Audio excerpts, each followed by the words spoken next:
انا بالله نحب نحكي على النادي الافريقي وربحوا اليوم 3-0 ضد شباب العمران. بوليميك صارت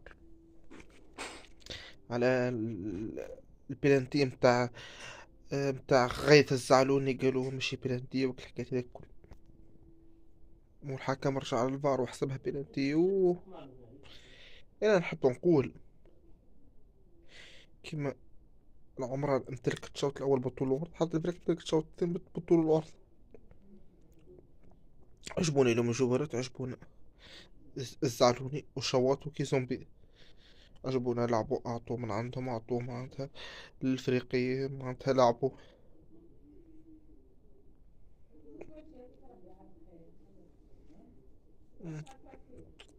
النادي الإفريقي اليوم لعب تكتيك، ملعبش قوة. على خاطر شنو؟ خاطر النادي الإفريقي يلعب بالتكتيك قبل ما يلعب بالقوة، يخدم يجيب المنافس ومن بعد يمارك الأهداف.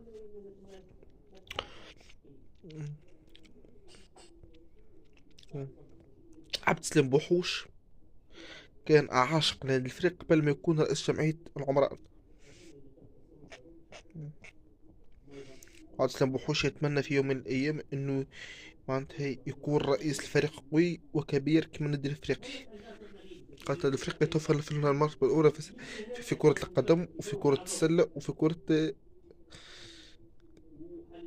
وفي كرة اليد. مم. مم. وبصراحة عدينا ماتش باهي، ماتش نظيف، ماتش محترم، استحقنا فيه 3 أهداف. إن شاء الله في الماتش الجاي معناتها نزيدو نقدمو ونزيدو نربحو.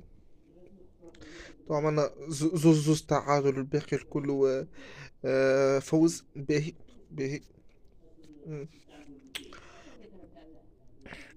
به معناتها تعادل ضد الجرسيس وضد آه، السياسيس، حاجة باهية، حاجة معناتها مقدرة.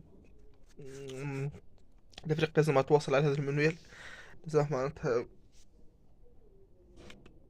تدارك التعادلات هذه وتواصل معناتها في الفوز. لخاطر شنيا خاطر هاد الفريق معناتها معروفة باللي تحب ولا تكره، خاطر بطولة البطولة التونسية 2026 عندنا يتعدى النادي الأفريقي بدون منازع. والسلام عليكم ورحمة الله تعالى وبركاته.